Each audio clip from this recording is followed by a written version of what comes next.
இந்த நாளையும் நம்ம வந்து தேவனுடைய வார்த்தைக்குள்ளாய் நம்ம போக போறோம். கர்த்தர் இந்த நாள்ல நம்மளுக்கு ஆசா ராஜாவை குறித்து நம்ம மத்தியில பேசும்படியாய் கர்த்தர் நம்மளுக்கு கிருபை செய்வாராக. இதை குறித்து ரொம்ப நாட்களாய் கர்த்தர் இருதயத்துல போட்டுக்கொண்டே இருக்கிறவங்க கூட ஆசா ராஜாவை குறித்து பேசணும் அப்படின்னு சொல்லிட்டு. சோ ஆசா ராஜாவை குறித்து வேதாகமத்துல எங்க இருக்குன்னு பாத்தீங்கன்னா 2 நாளாகமத்துல 14, 15, 16வது அதிகாரங்களை திருப்பிக் கொள்ளுங்க.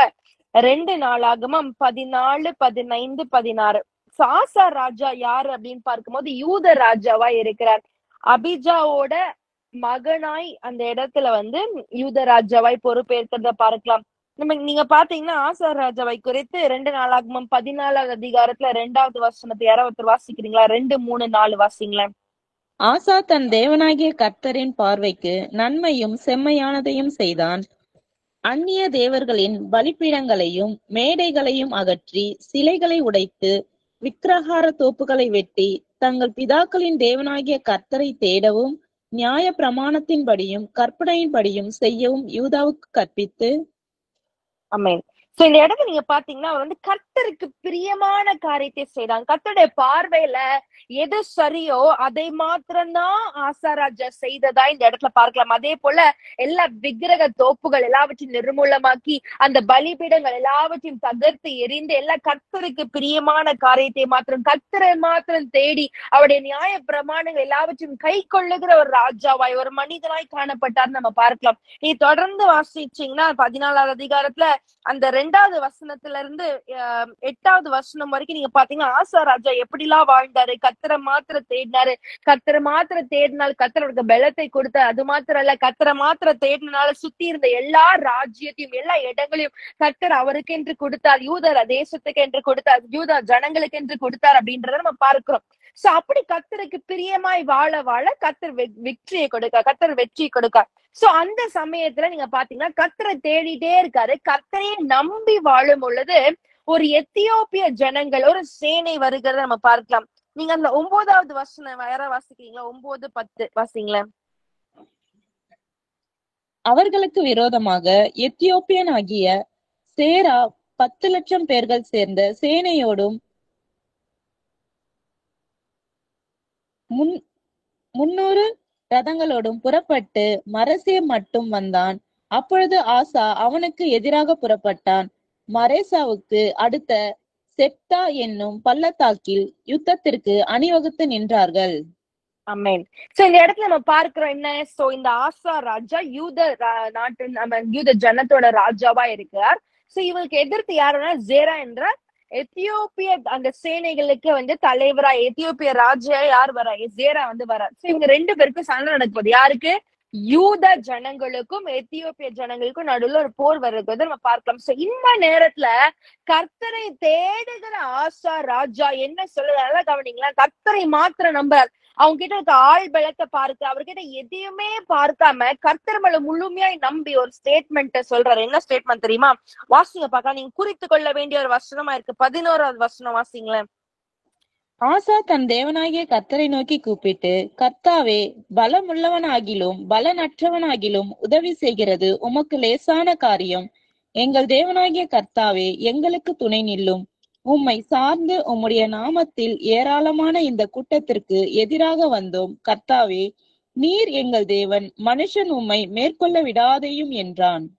ஆமென். ஹல்லேலூயா, ஹல்லேலூயா. அவர் என்ன சொல்றாரு பாருங்க, அவரோட முழு நம்பிக்கையா பாருங்களேன். கர்த்தாவே, நீர் பலமுள்ளவனுக்காகிலும் பலனற்றவனுக்காகிலும் உதவி செய்கிறது உமக்கு லேசான காரியம். அப்ப அது உங்களுக்கு ஆயுதம் நிறைந்த ஒரு பண்டை சாலை இருந்தாலும் சரி, ஆயுதமே இல்லாலும் சரி, தாவீதை கொண்டு கோலியாத்தை அந்த கூழாங்கல்லை வைத்துக் கொண்ட கர்த்தர் முறியடிக்க வல்லவரா இருக்கார். ஹல்லேலூயா. அவருக்கு ஆயுதங்கள் தேவையில்லைங்க. 300 பேரை கொண்டு கிதியோன் ஆர்மியை கொண்டு கர்த்தர் எல்லா மீதியானதையும் சிதறடித்தாரு. அப்படி இருக்கிற வேளை அவர் ஆள்பலம் தேவையில்லை. எந்த ஒரு என்ன சொல்றது ஒரு ஸ்வோர்டோ இல்ல ஸ்பியரோ எந்த ஒரு ஆயுதங்களும் கர்த்தருக்கு தேவையில்லை. அவர் கர்த்தர் இருந்தா நம்ம சைட்ல போதும். ஹல்லேலூயா. இன்னைக்கு நீங்க நினைக்கலாம், நிறைய பேர் உங்க ஹார்ட் ஒர்க்னால நீங்க நினைக்கிறீங்க, நிறைய பேர் உங்க தாளந்துலாம் நினைக்கிறீங்க, நிறைய பேர் நினைக்கிறீங்க என்னோட சொந்த முயற்சினால் எனக்கு தெரிஞ்சவங்க மூலியா நடந்தது, எனக்கு அது நடந்தது இது நடந்தது, இங்க எல்லாம் நீங்க உங்க சொந்த மேன்மை பாராட்டி கொண்டு இருக்கிறீங்களே தவிர்த்து. ஆனா நல்லா யோசிச்சுக்கோங்களேன், கர்த்தருக்கு எல்லாம் லேசான காரியம். ஹல்லேலூயா. அப்படியா அவர் சொல்றார் பாருங்களேன், எங்கள் தேவனாகிய கர்த்தாவே எங்களுக்கு துணை நெல்லும், உம்மை சார்ந்து உம்முடைய நாமத்தில் ஏராளமான இந்த கூட்டத்துக்கு எதிராக வந்தோம். உங்களை சார்ந்து, நல்லா கவனிங்க, அண்டர்லைன் பண்ணுங்க, உம்மை சார்ந்து உம்முடைய நாமத்தில் ஏராளமான இந்த கூட்டத்திற்கு எதிராய் வந்த உங்க நாமத்தை கொண்டு வந்தோம்ப்பா. எங்களுக்கு இருக்கிறதெல்லாம் துருகமா இருக்கிறது உங்க நாமம் மாத்திரம்தான்ப்பா. உங்க நாமமே எங்களுக்கு அடைக்கலம். உங்க நாமத்தை கொண்டு இவ்வளோ இந்த எத்தியோப்பியர் ஜனங்களை நாங்க மேற்கொள்ள வந்தோம். அப்ப உங்க நாமத்தை கொண்டு நாங்க சத்துருக்களை இந்த நாள்ல மேற்கொள்ள வருகிற இசப்பான்னு சொல்லும் பொழுது அவர் சொல்றாரு, கர்த்தாவே நீர் எங்கள் தேவன், மனுஷன் உம்மை மேற்கொள்ள விடாதே. ஹல்லேலூயா. இங்க எதிர்த்து வருகிறது யாரு? எத்தியோப்பியர்கள் யூத ஜனங்களை எதிர்த்து வராங்க, தேவனுடைய பிள்ளைகளை எதிர்த்து வராங்க. அதனால கவனிங்க, அது ஒரு தேவனுடைய பிள்ளைக்கு எதிர்த்து வருதில்ல, தேவனுக்கே எதிர்த்து வருகிற மாதிரி. ஹல்லேலூயா. நீங்க நினைக்கலாம் உங்களுக்கு எதிர்த்து செயல்படுறாங்களா, அது உங்களை எதிர்த்து அல்ல சகோதரியே, அது தேவனை எதிர்த்து செயல்பட ஒரு காரியமாய் கர்த்தர் அதை பார்ப்பார். நீங்க சாதாரணமா நினைக்கலாம், அதான் பாக்குறோம் நம்ம சாமுவேல் தீர்க்கதரிசி சவுல் இப்படி பண்ணிட்டாரேன்னு சொல்லி அழுவார். சவுல் கர்த்தருடைய வாழ்க்கைக்கு கீழ்ப்படியாம இருக்காரு அழும்போது கர்த்தர் சாமுவேல் கிட்ட சொல்வார், நீ கவலைப்படாத, உன்ன அசிங்கமா பேசல, உன்ன மீறல, உண்ட வார்த்தை மீறல, அவங்க என்ன தூஷிட்டாங்க, என்ன மீறினாங்கன்னு சொல்லி நீ கவலைப்படாதன்னு சொல்லி சாமுவேல் தீர்க்கதரிசி கிட்ட தேவன் சொல்லுவார். இன்னைக்கு அப்படியா நம்ம பார்க்கிறோம். இன்னைக்கு மனுஷனை நம்ம பார்க்கிறோம், நம்மள கர்த்தர் பார்க்கறதில்ல, அவரையே அந்த இடத்துல வைத்து பார்க்கிறார். நீங்க எல்லாம் உங்களையே அந்த பர்டிகுலர் டைம்ல நீங்க உங்களோட இடத்துல உங்களை புரிந்து பார்க்கிறீங்க, கர்த்தர் அவரை புரிந்து பார்க்கிறார். ஹல்லேலூயா. அப்படியா இந்த இடத்துல பலன் இருந்தாலும் சரி, பலன் இல்லாத சரி, எல்லாம் என் தேவனுக்கு லேசான காரியம். உமக்கு உதவி செய்கிறது லேசான காரியம். ஞாபகம் வச்சுக்கோங்களேன், நீங்க ஒருவேளை கர்த்தரை மாத்த சார்ந்து வாழுகிறீங்கன்னா கர்த்தர் உங்களுக்காக செய்வார். இன்னைக்கு நீங்க கொஞ்சம் உலகம், கொஞ்சம் கர்த்தர், கொஞ்சம் பலன், கொஞ்சம் சுயம், கொஞ்சம் இருக்கிற தாளந்துகள், கொஞ்சம் கர்த்தர், கொஞ்சம் ஜெபிக்க வேண்டியது, கொஞ்சம் டாக்டர்ஸ், இப்படியா நீங்க கர்த்தர் மேல பாரத்தை போடாம, கர்த்தர் மேல முழு நம்பிக்கையை நீங்க வைக்காம உலகத்தில் மேல நீங்க நம்பிக்கொண்டு இருப்பீங்க. நல்லா கவனிங்களேன், உங்களோட வீழ்ச்சிக்கு பெஸ்ட் எக்ஸாம்பிள் யாருன்னா ஆசா ராஜா தான்.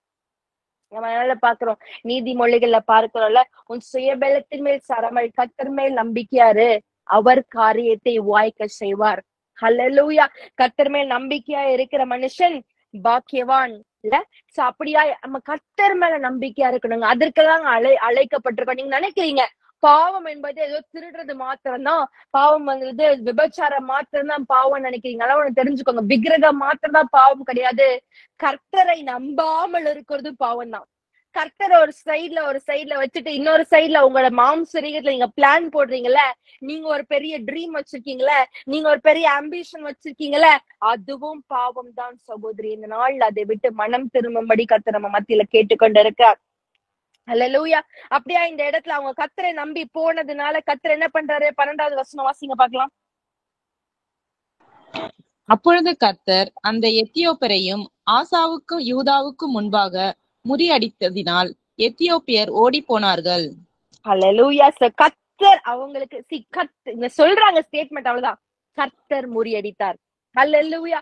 கர்த்தர் முறியடித்தார். அப்படி இருக்கும் போது அந்த இடத்துல ஒரு வெற்றியை கொடுக்காங்க. அப்புறமா வாசிச்சு பாருங்க. சோ அவங்க எல்லாரும் கர்த்தருக்கு முன்பாக ஓடி சிதறடிக்கப்பட்டதை நம்ம பார்க்கலாம். எல்லாரும் அந்த இடத்துல ஓடி போயிட்டாங்க. சோ கர்த்தர் அந்த இடத்துல யூதா ராஜாக்கு, ஆசா ராஜாக்கு, எத்தியோப்பியா ராஜா மத்தியில ஒரு கணம் பொருந்தும்படியாய் அந்த வெற்றியை கர்த்தர் கொடுக்க. சரி, வெற்றி கொடுத்துட்டார்ல. இது இருக்கும் பொழுது அடுத்து என்ன நடக்குது? 15வது அதிகாரத்துல நீங்க பாத்தீங்கன்னா, ஒரு தீர்க்கதரிசி அசேரியா, தேவனுடைய ஆவியை பெற்ற ஒரு மனுஷன் அசேரியா ஆசா ராஜாவை பார்த்து ஒரு காரியத்தை சொல்லுங்க. என்ன காரியம் தெரியுமா? வாசிங்க பார்க்கலாம். 15வது அதிகாரத்துல 2வது வசனத்துல இருந்து 7வது வசனம் வரைக்கும் வாசிக்கிறீங்களா? அவன் வெளியே ஆசாவுக்கு எதிர்கொண்டு போய் அவனை நோக்கி, ஆசாவே, யூதா பென்யமீன் கோத்திரங்களின் சகல மனுஷரே கேளுங்கள். நீங்கள் கர்த்தரோடு இருந்தால் அவர் உங்களோடு இருப்பார். நீங்கள் அவரை தேடினால் உங்களுக்கு வெளிப்படுவார். அவரை விட்டீர்களே ஆகில் அவர் உங்களை விட்டு விடுவார்.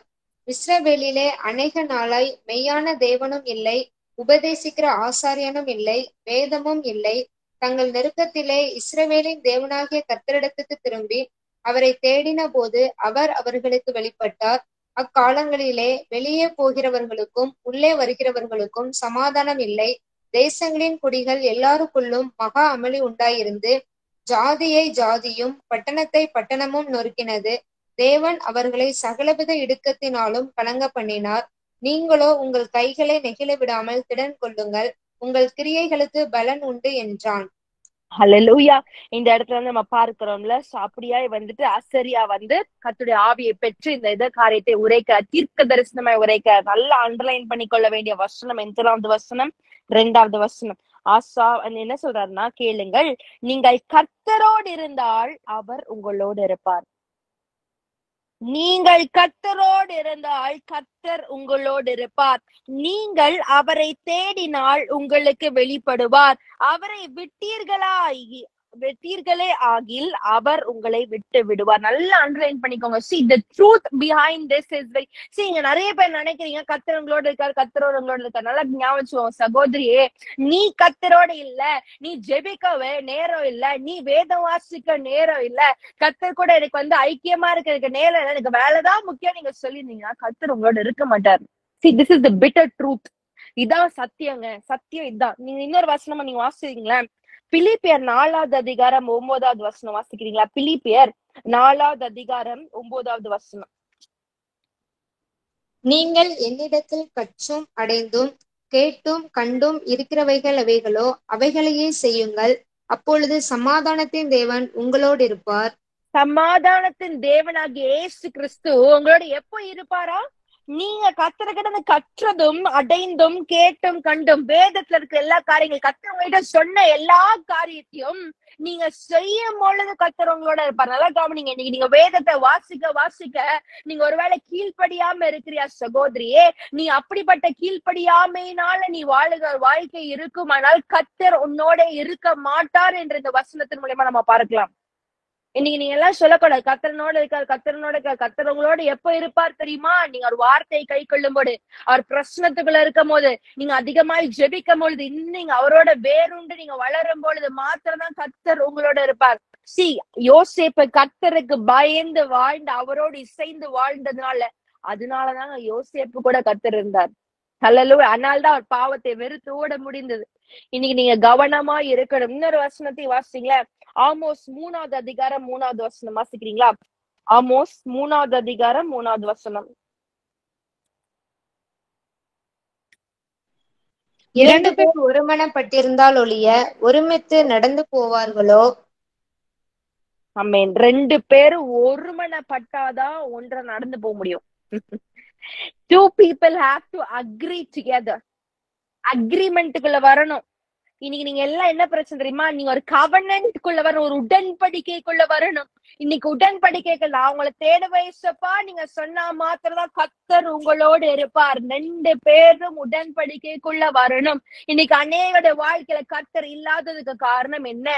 கர்த்தர் பெரிய காரியங்கள் செய்ய தடையா இருக்கிறது என்ன தெரியுமா? நீங்க கர்த்தரை தேடாம உலகத்தை தேடிட்டு இருக்கீங்கன்னு அர்த்தம். கர்த்தர்கிட்ட இன்னும் உடன்படிக்கை, நான் தினந்தோறும் ஜெபிப்பாப்பா, என் முழு இருதயத்தோடு உங்களை தேடு வயசப்பா, நான் தினந்தோறும் வேத வாக்கியங்கள் மேல நான் அப்படியே வார்த்தையை உட்கொள் வயசுப்பா, ஆசையா அதுல பகர்வேன்ப்பா உள்ள அப்படின்னு சொல்லி இந்த உடன்படிக்கைக்குள்ள வராததுனாலதான் கர்த்தர் உங்களோட இருக்காம இருக்கிற காரியம். இதெல்லாம் கேட்ட உடனே ஆசா ராஜா கிட்ட வந்து அசரியா அந்த நபர் வந்து சொல்லும் பொழுது என்ன பண்றாரு தெரியுமா? ஆசா வாசிங்க பார்க்கலாம். அதே 2 நாளாகமத்துல 15வது அதிகாரத்துல 12, 13, 14 வாசிங்க பார்க்கலாம். சாரி 12 15 வரைக்கும் வாசிங்க. தங்கள் பிதா தேவனாகிய கர்த்தரை தங்கள் முழு இருதயத்தோடும் தங்கள் முழு ஆத்மாவோடும் தேடுவோம் என்றும், சிறியோர் பெரியோர் ஸ்திரீ புருஷர் எல்லாரிலும் இஸ்ரவேலின் தேவனாகிய கர்த்தரை தேடாதவன் எவனோ அவன் கொலை செய்யப்பட வேண்டும் என்றும் ஒரு உடன்படிக்கை செய்து மகா சத்தத்தோடும் கெம்பீரத்தோடும் பூரிகைகளோடும் எக்காணங்களோடும் கர்த்தருக்கு முன்பாக ஆணையிட்டார்கள். இந்த ஆணைக்காக யூதா ஜனங்கள் யாவரும் சந்தோஷப்பட்டார்கள். தங்கள் முழு இதயத்தோடும் ஆணையிட்டு தங்கள் முழு மனதோடும் அவரை தேடினார்கள். கர்த்தர் அவர்களுக்கு வெளிப்பட்டு சுற்றுப்புறத்தாரால் யுத்தமில்லாதபடிக்கு அவர்களை இளைப்பாற பண்ணினார். ஹல்லேலூயா, ஹல்லேலூயா. அவர்கள் கர்த்தரை முழு இருதயத்தோடு முழு மனதோடும் அவர் தேடினார்கள். சோ தேடினதுனால கர்த்தர் கொடுக்கிற ஒரு ஆசீர்வாதம் என்ன? இளைப்பாறுதல். ஹல்லேலூயா. இன்னைக்கு நிறைய பேரோட வாழ்க்கையில குழப்பங்கள், சூழ்நிலைகள், குடும்ப சண்டைகள், இது எல்லாத்துக்கும் காரணம் என்ன தெரியுமா? கர்த்தர் கூட உடன்படிக்கை செய்யாததுதான் காரணம். கர்த்தரை முழு இருதயத்தோட கர்த்தருக்கு முதலிடம் கொடுக்காததுதான் காரணம். இன்னைக்கு நீங்க கொடுத்து பாருங்க, உங்க வாழ்க்கையில முதலிடம் எல்லாத்தையும் பெஸ்டான காரியத்தையும் கர்த்தருக்கு நீங்க கொடுத்து பாருங்களேன், எல்லா காரியத்தையும் கர்த்தர் மாறுதலாய் முடிக்க செய்வார். சரி, இது மாத்திரம் இல்ல, வெறும் உடன்படிக்கை மாத்திரம் இல்ல, நல்லா கவனிங்களா, அவர் கிரியைகளை காமித்தார். நீங்க அடுத்த வசனமே வாசிங்க, 16வது வசனம் வாசிங்க பார்க்கலாம். தோப்பிலே அருவருப்பான விக்கிரகத்தை உண்டு பண்ணின ராஜாவாகிய ஆசாவின் தாயான மாகாளையும் ராஜாத்தியாய் ராதபடிக்கு ஆசா விலைக்கு போட்டு அவளுடைய விக்கிரகத்தையும் நிர்மூலமாக்கி தகர்த்து கீதரோன் ஆற்றண்டையிலே சுட்டெரித்து போட்டான். ஹல்லேலூயா. நல்லா கவனிங்க, சொந்த அம்மா கூட பாக்கலங்க. அம்மா விக்கிரகம் எடுத்துட்டு வந்தாளா, வீட்டுக்குள்ள உள்ள எடுத்துட்டு வராளா, தேசத்துக்குள்ள எடுத்துட்டு வராளா, அம்மாவையே பதவி விலக செய்தார் ஆசா. ஹல்லேலூயா. இல்ல, ராணி, அந்த என்ன சொல்றது, குயின் மதர் அப்படின்ற இருக்கிற பொசிஷன்ல இருந்து வெளியே எடுத்துட்டு வந்துட்டார். ஏன்? விக்கிரகம் உள்ள கொண்டு வந்ததுனால. இன்னைக்கு நீங்க எல்லாம் யோசித்து பாருங்களேன், எத்தனை பேர் உங்க வீட்டுல சொந்த தகப்பனா இருந்தாலும் சரி, தாயா இருந்தாலும் சரி, கணவரா இருந்தாலும் சரி, பிள்ளைகளா இருந்தாலும் சரி, நண்பர்களா இருந்தாலும் சரி, யாரா இருந்தாலும் சரி, கர்த்தருக்கு பிரியமில்லாத காரியத்தை செய்தாங்க அப்படின்னா நீங்க அவர்களை என்ன பண்ணணும்னா, ஃபர்ஸ்ட் நீங்க பண்றது தப்புன்றத சொல்லணும், உணர வைத்து அவங்களுக்கு ரெபியூக் பண்ணி அவங்களுக்கு எக்ஸார்ட் பண்ண புத்திமதி சொல்லணும். சரி, நம்ம அதனாலதான் பார்க்க, ஒரு சீஷனோட அடையாளம் என்ன தெரியுமா? தாயாகினாலும் சரி, தந்தையாகினாலும் சரி, சகோதரனாலும் சரி, சகோதரியானாலும் சரி, சொந்த பிள்ளையா இருந்தாலும் சரி, மனைவியா இருந்தாலும் சரி, எல்லாத்தையும் விட்டு வெறு. ஏன் வெறு அப்படின்னா, கர்த்தருக்கு முதலிடம் கொடுக்கணும். கர்த்தருக்கு முதலிடம் கொடுத்தா யாரும் இந்த இடத்துல இருந்து ஆசா ராஜா என்ன பண்ணிக்கலாம் தெரியுமா? ஐயோ எங்க அம்மா தானே, ஐயோ எங்க அம்மா அப்பா, அவங்க எப்படி செய்யறது, அவங்கள எப்படி எதிர்கொள்றது, ஐயோ அவங்களுக்கு மரியாதை கொடுக்கணுமே, அவங்க என்ன சொல்ல குயின் மதரா இருக்காங்களேன்னு சொல்லியிருக்கலாம். ஆனா அவர் என்ன பண்ணார் தெரியுமா? பதவி விலக செய்தார். அல்லேலூயா. அந்த உடன்படிக்கையில வைராக்கியம் கொண்டிருந்தார். தானியேலை போல, சாத்ராக் மேஷாக் ஆபேத்நேகோவை போல, ஒரு தாவீதை போல, ஒரு சாமுவேலை போல இந்த இடத்துல வைராக்கியத்தை பாராட்டுகிற ஒரு ஆசா ராஜாவா இருந்தார். இன்னைக்கு நீங்க யாராவது சொல்லி கர்த்தர்கிட்ட தூரமா போறீங்களா? இன்னைக்கு உங்க அம்மா அப்பாவை பிரியப்படுத்தணும்னு சொல்லி கர்த்தரை விட்டு தூரமா போகிறியா சகோதரியே? இன்னைக்கு உங்க கணவரை பின்பற்றணும், அவரை பிரியப்படுத்தணும்னு சொல்லி கர்த்தரை மறுதலித்து கொடுத்து, you can give so many excuses, but you know something, God wants to see the zeal. ஹல்லேலூயா. கர்த்தர் அந்த வைராக்கியத்தை, அந்த ஆவிக்குரிய வைராக்கியத்தை கர்த்தர் இந்த நாள்ல எதிர்பார்க்கார். என்ன வந்தாலும் சரி, நீ கர்த்தருக்கு பிரியமில்லாத நான் செய்ய மாட்டேன், என்னை கொன்று போட்டாலும் சரி, இந்த விக்கிரகத்துக்கு நான் வணங்க மாட்டேன், எனக்கு என்ன செய்தாலும் சரி, என் கைக்கு இந்த பாவத்தை நான் செய்ய மாட்டேன், இந்த பொய்ய பேச மாட்டேன், இந்த சினிமா நான் பார்க்க மாட்டேன். குடும்பத்தோட சினிமாக்கு போறியா? நீ போகாத. கர்த்தர் அந்த இடத்துல வைராக்கியத்தை எதிர்பார்க்கிறார். ஹல்லேலூயா. அப்படியாய் கர்த்தர் நம்ம கிட்ட எதிர்பார்க்கிறார். இன்னைக்கு நீங்க எத்தனை பேர் அதுக்கு உண்மையா இருக்கீங்க நம்ம பார்க்கலாம். நீங்க சோதித்து ஆராய்ந்து பாருங்க. சரி, இதெல்லாம் தீர்க்க தரிசனமாய் கர்த்தர் பேச, அதெல்லாம் சரிதான். ஆனா 16வது அதிகாரத்துல நீங்க பார்த்தீங்கன்னா இன்னொரு காரியம், 36வது வருஷம் ஆசா ராஜா ஆளுகை செய்கிற 36வது வருஷம் பாஷா இஸ்ரேல் ராஜா யூத ராஜாக்கு எதிர்த்து, யூத ஜனங்களுக்கு எதிர்த்து வரும் பொழுது இவர் என்ன பண்ணிடுறாரு தெரியுமா? இந்த ஆசா ராஜா, அதே ஆசா ராஜா தான் கொஞ்ச நாட்கள் முன்னாடி எத்தியோப்பிய சேனை வரும்பொழுது கர்த்தரை நம்பி இருந்தாரு. ஆனா இந்த இடத்துல இஸ்ரேல் ஜனத்தோட அந்த சேனை வரும்பொழுது பயந்து போய் மனுஷனை நாடினார். அவங்க எங்க தெரியுமா போறாங்க? சிறிய ராஜா பென் ஹதாது கூட உடன்படிக்கை செய்றாங்க. கர்த்தரோட உடன்படிக்கையை மறந்து போய் மனுஷ உடன்படிக்கை செய்யறாங்க. அவன் என்ன பண்றான்னு தெரியுமா? 2வது வசனம் வாசிங்களா, 16வது அதிகாரம் 2வது வசனம். அப்பொழுது ஆசா கர்த்தருடைய ஆலயத்திலும் ராஜாவின் அரண்மனையிலும் உள்ள பொக்கிஷங்களில் உள்ள வெள்ளியும் பொன்னும் எடுத்து தமஸ்குவில் வாசம் பண்ணுகிற பெனாதாத் என்னும் சீரியாவின் இடத்தில் ராஜாவின் இடத்திற்கு அனுப்பி, எனக்கும் உமக்கும் என் தகப்பனுக்கும் உடைய தகப்பனுக்கும் உடன்படிக்கை உண்டே, இதோ வெள்ளியும் பொன்னும் உமக்கு அனுப்பினேன். இஸ்ரவேலின் ராஜாவாகிய பாஷா என்னை விட்டு விலகி போகும்படிக்கு நீர் அவனோடு செய்த உடன்படிக்கையை தள்ளி போடும் என்று சொல்லி அனுப்பினான். இந்த இடத்துல பாருங்க, மனுஷனை நாடுறாங்க. அதுவும் என்ன பண்றான்னு தெரியுமா? கர்த்தருடைய ஆலயத்துல இருக்க பொன்னி வெள்ளி எடுத்து, கர்த்தர் கொடுத்த பெலன், கர்த்தர் கொடுத்த தாளந்துகள், கர்த்தர் கொடுத்த காசு, கர்த்தர் கொடுத்த சுகம், இது எல்லாத்தையும் கொண்டு போய் மனுஷனை சார்ந்து வெற்றி போடுறியா சகோதரியே? இந்த இடத்துல ஆசா ராஜாவை போல அங்க என்ன நடந்தது தெரியுமா? இவன் என்ன பண்ணா? மனுஷனை நம்பலாம். கர்த்தரும் கூட உடன்படிக்கை மறந்து மனுஷனோட உடன்படிக்கை செய்றான். ஹல்லேலூயா. இப்படிப்பட்ட வாழ்க்கை நீங்க வாழ்ந்து உங்க ஆரம்பம் முக்கியம் கிடையாது. திரும்ப சொல்றேன், ஆரம்பத்துல ஆசாராஜா கர்த்தருக்கு பிரியமாய் செய்த அதெல்லாம் செய்தான். கர்த்தரோட இருந்தா நீ கர்த்தரோட இருப்ப, எல்லா உடன்படிக்கை அதெல்லாம் கரெக்ட் தான். ஆனா இந்த இடத்துல வீழ்ச்சி. எங்க வீழ்ச்சி? மனுஷனை நம்புறதுல வீழ்ச்சி. இன்னைக்கு சகோதரி, நீ உன் மனுஷனை நம்புறியா? உன் ஜாப், பெர்மனன்டான ஜாப நீ நம்புறியா? இல்ல உன் ஹெல்த் நம்புறியா? எனக்கு இவ்வளவு பலன் இருக்கு, என்னால செய்ய முடியும், நீ நம்புறியா? உன்னோட தாளந்துகளை நீ நம்புறியா? இல்ல உன் குடும்பத்தை நீ நம்புறியா? உன் கணவரை நம்புறியா? உன் பிள்ளைகளை நம்பி நீ கடைசி காலத்துல வாழ்ந்து கொண்டிருக்க, நல்லா ஞாபகம் வச்சுக்கோங்களேன், you will definitely fall. You will definitely fall. See, கர்த்தர் உங்க முழுமையும் கர்த்தர் எதிர்பார்க்க, முழுமையும் கர்த்தர் எதிர்பார்க்க. கொஞ்சம் கூட பிசுறு இல்லாம முழு கர்த்தருக்கு நீங்க கொடுப்பீங்களான்றத கர்த்தர் எதிர்பார்க்க. சோ அப்படி இருக்கிற வேலையில இவங்க என்ன பண்றாங்க?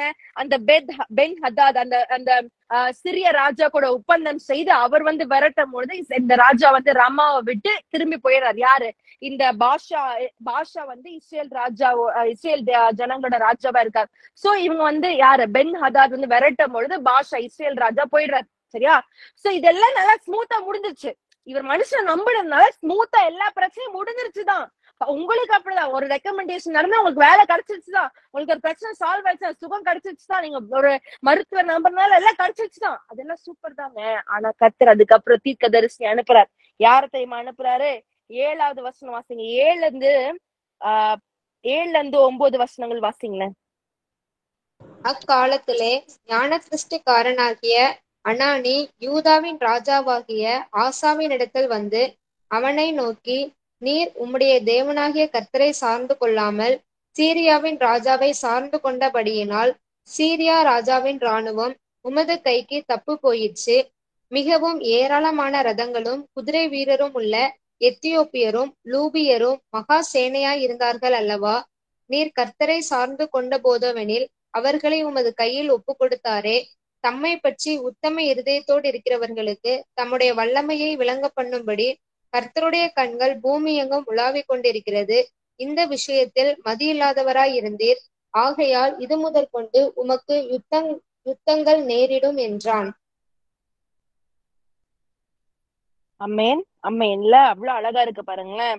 கர்த்தருடைய கண்கள் பூமி எங்கும் உலாவிக் கொண்டிருக்கிறது. இந்த விஷயத்தில் மதி இல்லாதவராய் இருந்தீர். ஆகியால் இதர் முதற்கொண்டு நமக்கு யுத்தங்கள் நேரிடும். அதுவும் பாருங்க, தம்மை பற்றி உத்தம இருதயத்தோடு இருக்கிறவர்களுக்கு தம்முடைய வல்லமையை விளங்க பண்ணுவார். See, you need to see miracles in your life. நல்லா கவனிங்களா. நிறைய பேரு, எனக்கு வியாதி சுகமாக மாட்டேங்குது, கர்த்தர் என் குடும்ப பிரச்சனை தீர்க்க மாட்டேங்கிறாரு, எனக்கு வேலை கிடைக்க மாட்டேங்குது, எனக்கு இந்த பிரச்சனைக்கு அந்த பிரச்சனை இருக்கு. நான் உங்களுக்கு சொல்லட்டுமா? அந்த கீஸ், கர்த்தரை உத்தம இருதயத்தோடு தேடுங்க, அவரை பின்பற்றுங்க. அல்லேலூயா. நான் அண்டர்லைன் பண்ணிக்க வச்சுக்கோங்க. தம்மை பற்றி உத்தம இருதயத்தோடு இருக்கிறவர்களுடைய தம்முடைய வல்லமையை விளங்கம் பண்ணுவார். Hallelujah. See, such an awesome God. See, அவர் சொல்றாரு பாருங்க, எவ்வளவு உயர்ந்த சொல்றாரு. நான் எத்தியோப்பியா ராஜா அவ்வளோ பெரிய சேனையே நான் வென்றனே, என்னை நம்பும் போது அதெல்லாம் நடந்ததே. ஆனா நீ ஏன்பா நீ மனுஷனை சார்ந்து சிறிய ராஜாவுக்கு நீ என்ன பண்ண? அவங்க கூட போய் ஒப்பந்தம் செய்தியே. நான் சிறிய ராஜா படையே உனக்கு கொடுக்கலாம், அந்த இடத்தையும் உனக்கு நான் கொடுக்கலாம் நினைச்சேன். ஆனா நீ என்ன வேணான்னு சொல்லிட்டு நீ சிறிய ராஜா கிட்ட போய் உடன்படிக்கை செய்ததுனால இன்னையில இருந்து உன் வாழ்க்கையில பிரச்சனை ரெட்டிப்பா மாறும். இது மாத்திர நல்லா கவனிங்களே. இது சொல்றாருல, இதே மாதிரிதான் வெற்றியா எத்தியோப்பியா ராஜா வெற்றிக்கு சிறந்தப்போ யார கர்த்தர் அனுப்புறாரு? அசரியா அந்த நபரை அனுப்புறாரு. இந்த இடத்துல இந்த அனானி தீர்க்கதரிசி இந்த ஞான திருஷ்டிக்காரன் அனுப்பும் பொழுது இவருக்கு என்ன வருது தெரியுமா? அங்க அது கீழ்ப்படிஞ்சு கர்த்தரோட உடன்படிக்கை செய்கிறாரு. இங்க தவற சுட்டி காட்டும் பொழுது அவன் சுய ரூபம் மாறுது, அவன் வெளியே வருது. என்ன தெரியுமா பண்றாரு? வாசிங்க பார்க்கலாம், 10வது வசனம். அதே நிமித்தம் ஆசா ஞான திருஷ்டிக்காரன் மேல் சினந்து கடுங்கோபம் கொண்டு அவனை காவல் அறையிலே வைத்தான். இது அல்லாமலும் அக்காலத்தில் ஜனங்களுக்குள் சிலரை கொடூரமாய் நடப்பித்தான். அவன் நேச்சரே மாறிச்சு. அவன் இந்த மாதிரி தப்பு பண்றேன்னு சொன்ன உடனே என்ன பண்றாரு? காவல்ல வைக்க. நீ நிறைய பேருக்கு பிரச்சனை தெரியுமா? கடிந்த உபதேசம் பிடிக்காது, தவறுன்னு சொன்னா பிடிக்காது, அது கேட்க மாட்டாங்க. எல்லாம் நீ என்ன சொல்றது, நான் என்ன கேட்கறது, நீ என்ன பெரிய இவளா, நீ என்ன கர்த்தர் அனுப்பிச்சாலா அப்படின்னு சொல்லி எவ்வளவு கேவலமா. You treat prophecies with so much of content. கர்த்தருடைய வார்த்தை அவ்வளவு கேவலமா நிறைய பேர் மதியாமல் இருக்கிறீங்களா? நல்ல கவனிங்களா? ஆசாவோட முடிவு உன் வாழ்க்கையில முடிவா இருக்க போது சகோதரி, எச்சரிக்கையா இரு. இன்னைக்கு உன்னை வந்து சீர்திருத்துறாங்க. உங்க அம்மா அப்பாவா இருக்கலாம், இல்ல வெளியே இருந்த நபரா இருக்கலாம், உங்களோட என்ன சொல்ற ஸ்பிரிச்சுவலா கைடா இருக்கலாம், பிரேயிங் பார்ட்னரா இருக்கலாம், உங்க சபை போதகரா இருக்கலாம். நீ பண்றது தவறுன்னு சொன்னாங்களா, நீ உடனே என்ன பண்ணும்? தேவ சமூகத்துல போய் அழுது, அப்பா நான் என்னப்பா தப்பு செய்திருக்கேன், மறுபடியும் உடன்படிக்கை செய்யறேன், மன்னிங்கன்னு சொல்லி கதறாம இந்த இடத்த நீ அவங்கள பத்தி அவதூறாய் பேசிக்கொண்டு அந்த வார்த்தையை அற்பமா எண்ணுங்கிற ஒரு மனுஷியாய் ஒரு ஸ்திரியாய் நம்ம இருப்போம்னா என்ன நடக்க தெரியுமா? அடுத்தது கர்த்தர் இதுக்கப்புறம் இது அப்படியே விடல. 12வது வசனம் வாசிக்கிறீங்களா? நானே வாசிக்கிறேன். ஆசா வாசிங்க. 39ஆம் வருஷத்திலே தன் கால்களில் வியாதி கண்டு அவன் நோவு மிகவும் உக்கிரமாய் இருந்தது. அவன் தன் வியாதியிலும் கர்த்தரை அல்ல பரிகாரிகளையே தேடினான். அல்லேலூயா. பாருங்களேன், கர்த்தர் சிச்சிப்புக்காக கர்த்தர் என்ன கொடுக்குறார்? வியாதி கொடுக்கிறார். வியாதியிலாவது திருந்துவானான்னு பாக்கலாம்னு நினைக்கும் போது அவன் என்ன பண்றான் தெரியுமா? இங்கிலீஷ்ல அழகா இருக்கு. Even when his malady was severe, he did not seek the Lord but the physicians. அவன் வைத்தியர்களே நம்பிட்டு இருந்தான் தவிர்த்து கர்த்தரை நம்பவே இல்லைங்க. அதோட ஒரு சாப்டர் க்ளோஸ். அதுக்கப்புறம் அவரை பத்தி எதுவுமே இருக்காது. ஆசா தான் அரசாண்ட 41ஆம் வருஷத்தில் மரித்து தன் பிதாக்களோட நித்திரை அடைந்தான். அவ்வளவுதான், முடிஞ்சு போச்சு. அமேன். இன்னைக்கு உங்க வாழ்க்கையும் அப்படி முடிந்துற போது சகோதரியே. இன்னைக்கு கர்த்தரை நம்பாமல் நீ மனுஷன் நாடிக்கொண்டிருக்கிறியா? உன் மருந்துகளை நாடிக்கொண்டிருக்கிறியா? உன் மருத்துவர்களை நாடிக்கொண்டிருக்கிறியா? உன் வேலை, உன் பாச நாடிக்கொண்டிருக்கிறியா? உன்னோட பலத்தை நாடிக்கொண்டிருக்கிறியா? உன்னோட அழக நாடிக்கொண்டிருக்கிறியா? நீ உன் பலத்தை எதிர்மால வைத்திருக்க கர்த்தரே அல்லாமல் வேற எதுவுமே உங்களோட அடைக்கலாமாவோ உங்க பலனாகவோ உங்களோட எதுவும் இருக்கக்கூடாது. இன்னைக்கு ஒருவேளை அப்படி ஒரு வேற நான் இதெல்லாம் பலத்தை வச்சிருக்கேன், என் ஹார்ட் ஒர்க், என் ஸ்ட்ரென்த், என் ஞானம், நான்லாம் பிடெக், நான்லாம் பிஹெச்டி பண்ணிருக்கேன் அப்படின்னு சொல்லி ஒரு ஞானத்துல நீங்க அதிகமா நீங்க வைத்திருக்கிறீங்களா? உங்களோட பலம் அதுதான் நினைக்கிறீங்களா? சகோதரியே, வெட்கப்பட்டு போகும்படி கர்த்தர் செய்வார். அண்ட் கர்த்தர் நல்லா கவனிங்களேன், கர்த்தர் இந்த மாதிரி ஒரு நீ பண்றது தப்புன்னு சொல்லும் பொழுது அது தயவு செஞ்சு நான் சொல்றேன், தயவு செஞ்சு தேவ பிரசனத்துக்கு எடுத்துட்டு அப்பா நான் இந்த பாவத்தை நான் செய்யறேனாப்பான்னு சொல்லி ஒப்பு கொடுத்து ஜெபிங்க. அதை நீங்க அசட்டை பண்ணி அதை ஒரு பொருட்டா எண்ணாம நீங்க வாழ போறீங்க அப்படின்னா இந்த மாதிரி மலடியை கூட கர்த்தர் எடுத்துட்டு வருவார். அதாவது என்ன சொல்ற, உங்களுக்கு இந்த மாதிரி டிசீஸ், உங்க வியாதி, காய்கள் இருக்க வியாதியான உடம்புல சரீரத்துல இன்னைக்கு நிறைய பேரோட சரீரத்துல இருக்க பலவீனத்திற்கு காரணம் என்ன தெரியுமா? கர்த்தருடைய சுற்றி அற்பமா எண்ணுகிறதுனால. கர்த்தர் திருந்தணும்னு சொல்லி கொடுப்பார். ஆனா நீங்க என்ன பண்ணுவீங்க? ஐயோ கர்த்தரா, ஐயோ அதனால திருந்த முடியாது, நான் என்ன தப்பு பண்ண, நான் இவ்வளவு ஜெபிக்க. நீங்க ஜெபிக்கிறது மாத்திரம் தான் உங்களுக்கு தெரியுமே தவிர்த்து உங்க வாழ்க்கையை நீங்க என்ன பாவம் செய்கிறீங்கன்றத குறித்து ஒரு யோசனையும் ஒரு எண்ணாமல் இருக்கிற முட்டாள் ஜனங்களா நம்ம இருக்கோம். அதனால நான் மறுபடியும் சொல்லுவேன், என்ன தெரியுமா சொல்லுவேன்? ஐயோ பிரச்சனை வாழ்க்கை வந்து தயவு செஞ்சு தேவ சமூகத்துல போய் என்னடா நான் தப்பு பண்ணேன்னு கேளுங்க. ஏசப்பா என்னப்பா பண்ணப்பா உங்களுக்கு பிரியமெல்லாம் செஞ்சுட்டான்னு கேளுங்க. ஒப்புரவாகுங்க. அது ஒப்புரவாகும் போதே உங்க வியாதி பாதி பேருக்கு மறைந்து போய்விடும். இன்னைக்கு சகோதரி, ஏன் இன்னும் சுயம், ஏன் இன்னும் மாம்சம், ஏன் இன்னும் மத்தவங்களை மனுஷனை நம்பிக்கொண்டிருக்க? தேவன் இருக்கும் போது ஏன் மனுஷனை தேடிக்கொண்டு இருக்கிற? நீ கர்த்தர் இது உங்களை பார்த்து கேட்கிறார். நீங்க அசட்டையா இல்லாதீங்க. யாராவது ஒருத்தவங்க திட்டுறாங்களா, இது பண்ணா தப்புன்னு சொன்னா உங்களுக்கு கோவம் வருதா? உள்ள பிசாசு இருக்கான்னு அர்த்தம். வாசிங்க பார்க்கலாம். 2 கொரிந்தியர் 7வது அதிகாரம் 10-11 வாசிங்க பார்க்கலாம். முடிச்சு ஜெபிக்க போறோம். 2 கொரிந்தியர் 7வது அதிகாரம் 10-11 வசனங்கள். தேவனுக்கு ஏற்ற துக்கம் பின்பு மனஸ்தாபப்படுகிறதுக்கு இடமில்லாமல் ரட்சிப்புக்கு ஏதுவான மனம் திரும்புதலை உண்டாக்குகிறது. லௌகிக துக்கமோ மரணத்தை உண்டாக்குகிறது. பாருங்கள், நீங்கள் தேவனுக்கேற்ற துக்கம் அடைந்ததுண்டே, அது உங்களிடத்தில் எவ்வளவு ஜாக்கிரதையாயும் குற்றம் தீர எவ்வளவு நியாயம் சொல்லுதலையும் எவ்வளவு வெறுப்பையும் எவ்வளவு பயத்தையும் எவ்வளவு ஆவலையும் எவ்வளவு பக்தி வைராக்கியத்தையும் எவ்வளவு கண்டிப்பையும் உண்டாக்கிற்று. இந்த காரியத்திலே நீங்கள் எல்லா விதத்திலும் உங்களை சுத்தவான்கள் என்று விளங்க பண்ணினீர்கள். ஆமென். ஹல்லேலூயா. ஒருத்தர் இந்த இடத்துல பாத்தீங்கன்னா பவுல்ல கொரிந்து சபைக்கு அவர் எழுதுற நிருபங்களை கடினமா இருந்தது கண்டு நீங்க துக்கம் அடையாதீங்கப்பா, தேவனுக்கு ஏற்ற துக்கம் அடைங்க. அவங்களுக்கு வந்து எல்லாம் என்னடா இப்படி சொல்லிட்டாரே, என்னடா இப்படி பேசிட்டாரன்னு சொல்லிட்டு துக்கம் வருதான். அந்த துக்கத்தை கண்டு பவுல் வந்து என்ன பண்ணல, ஐயோ இவங்க துக்கம் அடைஞ்சிட்டாங்க அப்படின்னு சொல்ல அந்த இடத்துல பாருங்க சொல்ல, தேவனுக்கு ஏற்ற துக்கம் மனம் ரட்சிப்புக்கு ஏதுவான மனம் திரும்புதலை உண்டாக்கும். ஹல்லேலூயா. இன்னைக்கு எதை மத்தவங்க சொல்றாங்களா, முதல்ல அது கர்த்தர் சொன்னதை உணர்ந்து தேவ சமூகத்துல போய், அப்பா என்ன சீர்திருத்திக் கொள்ளுங்கப்பா, அப்பா நான் மாற்றுங்க ஏசப்பா, இந்த தப்ப எனக்குள்ள இருக்கு, இந்த பெருமை எனக்குள்ள இருக்கு ஏசப்பா, அப்பா இந்த மனுஷனை நான் நம்பிக்கொண்டிருக்கிறேன், என்ன மன்னிங்க ஏசப்பான்னு சொல்ல அந்த இடத்துல மறுபடியும் அந்த உடன்படிக்கையை கர்த்தரோட நீங்க பலப்படுத்தி கொண்டிருப்பீங்க அப்படின்னா உங்களுக்கு அது ரட்சிப்புக்கு ஏதுவாய் மாறும். இல்ல இல்ல, ஐயோ அவன் சொல்லிட்டான், இவன் சொல்லிட்டான், ஐயோ அவனை துக்கப்படுத்த அப்படின்னு சொல்லிட்டு மூஞ்சி திருப்பிட்டு போனீங்கன்னா அது லௌகீக துக்கமும் மரணத்தை உண்டாக்கும். ஆனா இந்த தேவனுக்கேற்ற துக்கம் என்ன தெரியுமா உங்களுக்குள்ள பண்ணும்?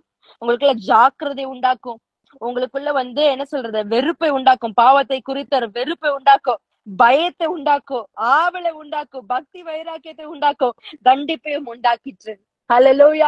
இன்னைக்கு கர்த்தர் கொடுக்கிற வார்த்தையை அற்பமா எண்ணாதீங்க. நிறைய பேர் கூட கர்த்தர் பேசி கொண்டு இருக்க, நீங்க நிறைய பேர் கர்த்தரை முழு இருதயத்தோடு நம்பாம இருக்கிறது பாவம்னே தெரியாத ஒரு வாழ்க்கை. உங்களுக்கு ஒண்ணு சொல்லட்டுமா, நான் அடிக்கடி ஒரு காரியத்தை கர்த்தர் கொடுத்துவார். தேவனை நம்பாம ஒரு பாட்டு பாடுறோம் சரிவா, என்னோட குரல் நல்லா இருக்கு, என்னெல்லாம் பாட முடியும்னு ஒரு வர்ஷிப் லீட் பண்றீங்கன்னு வச்சுக்கோங்களேன், அது கர்த்தர் அதுவும் இருக்கிறார். இப்ப நான் ஒண்ணும் இல்லை, இப்ப நான் உங்களுக்கு பிரசங்கம் செய்யறேன், என்னால முடியும், நான் நான் உட்காந்து பண்றேன்னு வச்சுக்கோங்களேன், நான் பாவம் செய்யறேன்னு அர்த்தம். சின்ன சின்ன காரியம் கூட, ஒரு இடத்துக்கு இங்க இருந்து அங்க போயினால போயிட முடியும் அப்படின்னு நீங்க நினைச்சீங்கன்னு வச்சுக்கோங்களேன், கர்த்தர் கிருபையா என்னால முடியாதா, அதான் கார் இருக்கு பைக் இருக்கு எல்லாருக்கும் போக முடியாது நினைச்சீங்க, அதுவும் பாவம் தான்.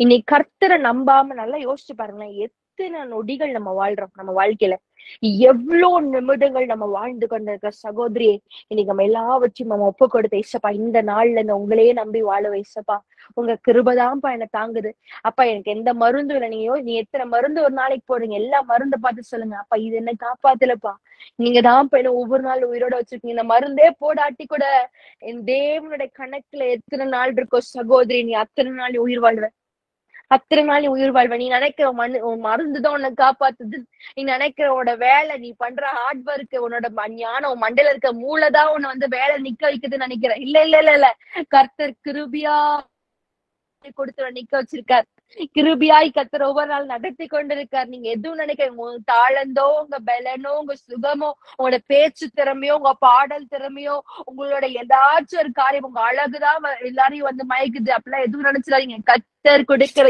ஈவு, கர்த்தர் கொடுக்கிற கிருபை, கர்த்தர் கொடுக்கிற மகா பெரிய ஒரு சந்திரப்போ தயவு, அவர் பாராட்டின காரியங்கள்னாலதான் இதெல்லாம் கர்த்தர் நம்ம செய்து கொண்டிருக்கார். இன்னைக்கு நாமும் என்ன பண்றது தெரியுமா, கர்த்தரை வேணான்னு சொல்லி கர்த்தர் மேல நம்பிக்கையா இல்லாம உலக நபர்கள் மேலேயும், உலக மனுஷர்கள் மேலேயும், உலக காரியங்கள் மேலேயும், மருந்து மாத்திரைகள் மேலேயும் நம்பிக்கையா இருக்கிறோம். இன்னைக்கு கர்த்தர் நம்ம மன்னிப்பு சொல்லாமா, ஒருவேளை நீங்க இப்படிப்பட்ட ஒரு வாழ்க்கை நம்ம மறுபடியும் உடன்படிக்கை செய்யுங்க. இந்த வேளையில எல்லா கண்களை மூடி நம்ம தேவன் நோக்கி நம்ம பார்க்க எல்லாரும் மறுபடியும் உடன்படிக்கை செய்யுங்க.